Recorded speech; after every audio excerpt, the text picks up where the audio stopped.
vérifier tout cela. Il me dit non, on n'apporte pas ça. Donc, dans cette commission, il n'y a pas de contestation des chiffres. À la commission, M. Bouba, c'est très important. Vous sortez par là, vous sortez. Il y a le temps de parole. M.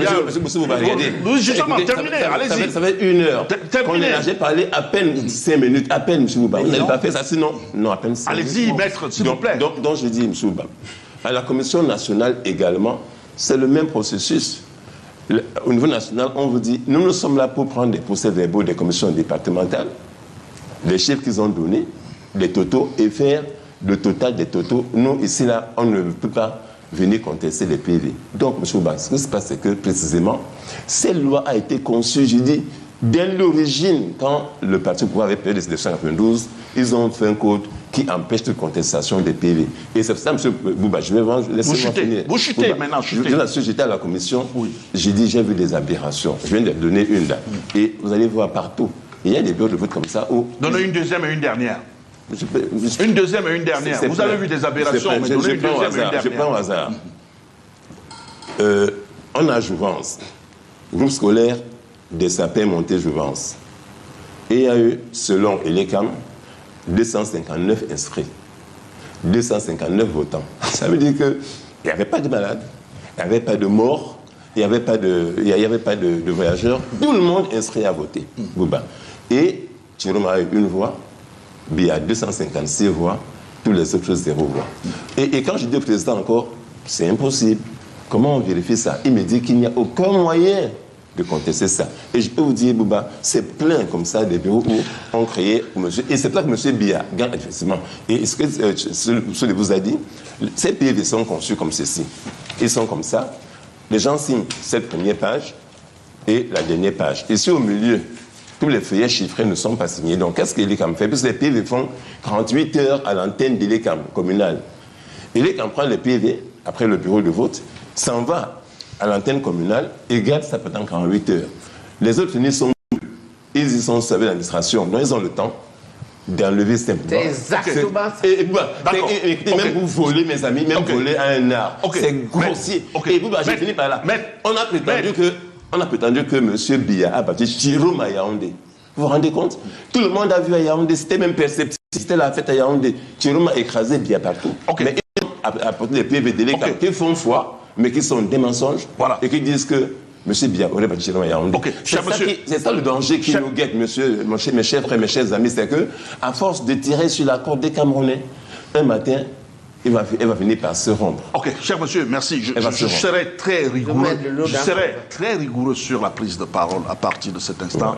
On a permis à chacun de faire un premier tour de table et chacun a essayé d'élaborer.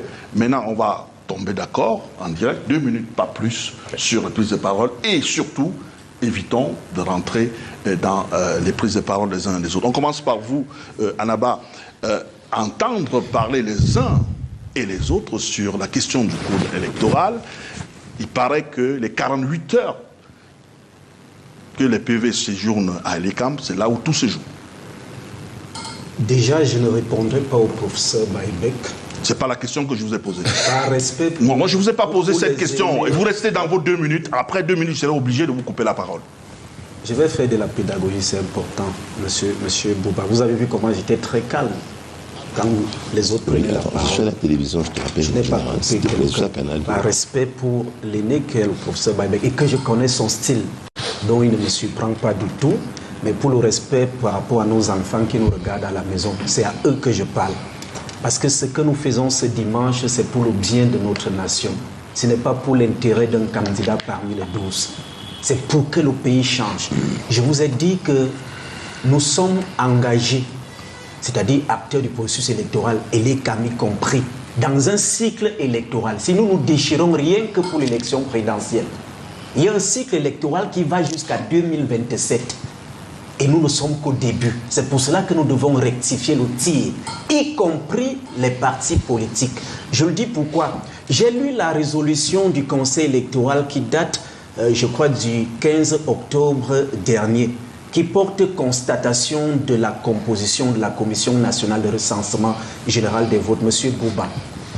Jusqu'à ce que cette commission a été constituée, il n'y avait que 9 partis politiques sur 12 qui ont désigné formellement leurs représentants. Et ça s'appelle irresponsabilité pour jeter la faute sur les autres. Deuxième précision, il n'existe pas un code électoral de l'ECAM, c'est le législateur. Il n'y a pas un code électoral de l'ECAM. Et l'ECAM est un des acteurs, parmi les acteurs du processus électoral, mais l'organisateur, c'est lui qui gère le processus électoral et qui organise l'élection au plan matériel. Il n'y a pas un code électoral de l'ECAM. Et l'ECAM n'est pas à l'Assemblée nationale, n'est pas au Parlement. Ce sont les partis politiques même qui ont voté ce code électoral. Ils l'ont adopté, il a été promulgué par un président de la République, M. Bouba. Ne venons pas dire les incongruités à la télévision. Maintenant, vous posez une question sur les 48 heures. Vous allez sortir en 35 secondes sur la question. Parce que le temps, je serai vraiment très rigoureux sur le temps. Allez-y. Permettez, M. Bouba. Alors, est-ce que vous savez ce qu'il y a de merveilleux avec le processus et ce code électoral? J'ai vu cette semaine les gens partager les tableaux. Vous avez lu dans quel article de la loi électorale où il est prévu qu'un tableau existe dans une commission locale de vote? Non, ce sont des feuilles de pointage, M. Bouba. Mais cette semaine, les gens ont utilisé les tableaux. La loi ne l'a pas prévu, alors que le code électoral ne l'a pas prévu. Mais on le laisse dans les commissions locales de vote, M. Bouba. Je vous ai dit que les médias participent dans les concertations. La loi ne l'a pas prévu. Ça veut dire que le code électoral est perfectible. Et pourquoi nous prenons du temps pour la proclamation des résultats? Parce que voyez-vous, la loi dit, article 109, article 109 par exemple, vous sortez par là. Il est prévu que, immédiatement après la clôture des opérations des votes, il y a le dépouillement. Et que les électeurs présents dans le bureau de vote peuvent assister. Ça veut dire que c'est une liberté pour que les gens soient témoins de ce qui se passe. Il vous a dit que l'article 113 est clair. Rendre public les résultats acquis dans le bureau de vote n'est pas synonyme de proclamer les résultats. Je vais aller plus loin pour sortir par là. Sur l'article 114, je sors par là, permettez. L'article 114 est merveilleux, M. Bouba. Il vous dit que si un électeur qui est dans un bureau de vote fait des observations, il dit un électeur, il ne dit pas un membre de la commission locale.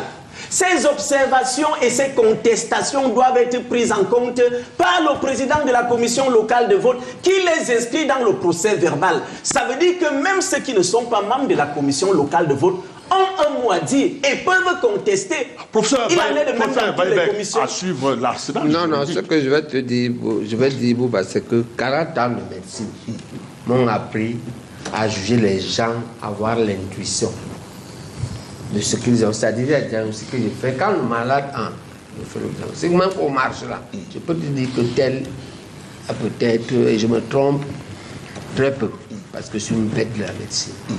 Oui. La maladie de Annaba, c'est la naïveté. Okay. Et sa qualité, c'est la sincérité. D'accord?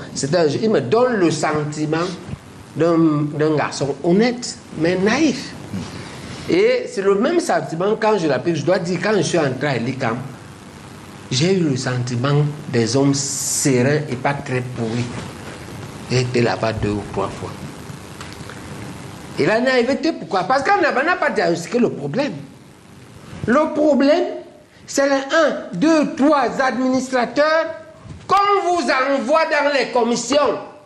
C'est logique. Attends, s'il vous plaît. C'est logique. L'administration, laisse-le démontrer. Jean-Marie.